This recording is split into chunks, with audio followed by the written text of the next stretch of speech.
चैत्र नवरात्रि की शुरुआत हो चुकी है। ऐसे में चलिए जानते हैं कि आखिर नवरात्रि को 9 दिन क्यों मनाते हैं और इसके पीछे की कहानी भी जानने की कोशिश करते हैं। और सबसे पहले किसने नवरात्रि का व्रत किया था, तो चलिए आज की वीडियो में हम यही जानेंगे। नमस्कार, आप देख रहे हैं सुदर्शन धर और मैं हूँ आपके साथ सोनम गुरु।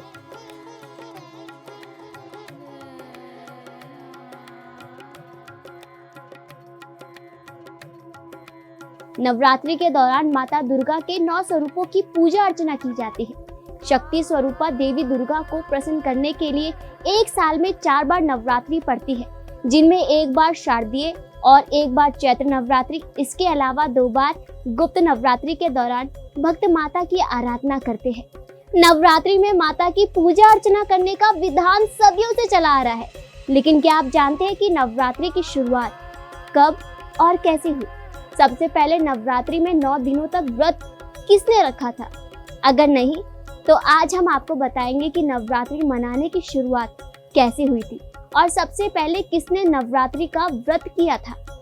चलिए पहले हम बात करते हैं कि नवरात्रि की शुरुआत कैसी हुई। माँ दुर्गा स्वयं शक्ति स्वरूपा है और नवरात्रि में सभी भक्त आध्यात्मिक शक्ति, सुख समृद्धि की कामना करने के लिए इनकी उपासना करते हैं और व्रत रखते हैं। जिस राजा के द्वारा नवरात्रि की शुरुआत हुई, उन्होंने भी देवी दुर्गा से आध्यात्मिक बल और विजय की कामना की थी। वाल्मीकि रामायण में उल्लेख मिलता है कि किष्किंधा के पास ऊंचा पर्वत पर एक लंका की चढ़ाई करने से पहले प्रभु राम ने माता दुर्गा की उपासना की थी। ब्रह्मा जी ने भगवान राम को देवी दुर्गा के स्वरूप चंडी देवी की पूजा करने की सलाह दी और ब्रह्मा जी की सलाह पाकर भगवान राम ने प्रतिपदा तिथि से लेकर नवमी तिथि तक चंडी देवी की उपासना और पाठ किया था। भगवान ब्रह्मा ने चंडी पूजा पाठ के साथ ही राम जी को बताया कि आपकी पूजा तभी सफल होगी जब आप चंडी पूजा और हवन के बाद 108 नील कमल भी अर्पित करेंगे। ये नील कमल दुर्लभ माने जाते हैं।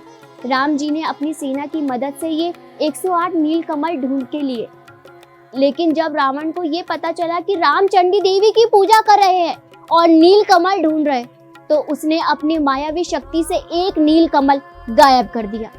चंडी पूजा के अंत में जब भगवान राम ने वे नील कमल चढ़ाए तो उनमें एक कमल कम निकला। ये देख के वो चिंतित हुए और अंत में उन्होंने कमल की जगह अपनी एक आंख माता चंडी पर अर्पित करने का फैसला लिया। अपनी एक आंख अर्पित करने के लिए जैसे ही उन्होंने तीर उठाया, तभी माँ चंडी प्रकट हुई और माता चंडी उनकी भक्ति से प्रसन्न हुई और उन्हें विजय का आशीर्वाद दिया। जैसे कि आपको पता होगा कि राम जी के नयन को भी कमल नयन कहा जाता है, इसी वजह से उन्हें कमल नयन कहा जाता है। फिर प्रतिपदा से लेकर नवमी तक माता चंडी को प्रसन्न करने के लिए प्रभु श्री राम ने अन्न जल कुछ भी ग्रहण नहीं किया। 9 दिनों तक माता दुर्गा के स्वरूप चंडी देवी की उपासना करने के बाद भगवान राम को रावण पर विजय प्राप्त हुई थी। ऐसा माना जाता है कि तभी से नवरात्रि मनाने और 9 दिनों तक व्रत रखने की शुरुआत हुई। ऐसे में भगवान राम ही नवरात्रि के 9 दिन तक व्रत रखने वाले पहले राजा और पहले मनुष्य थे।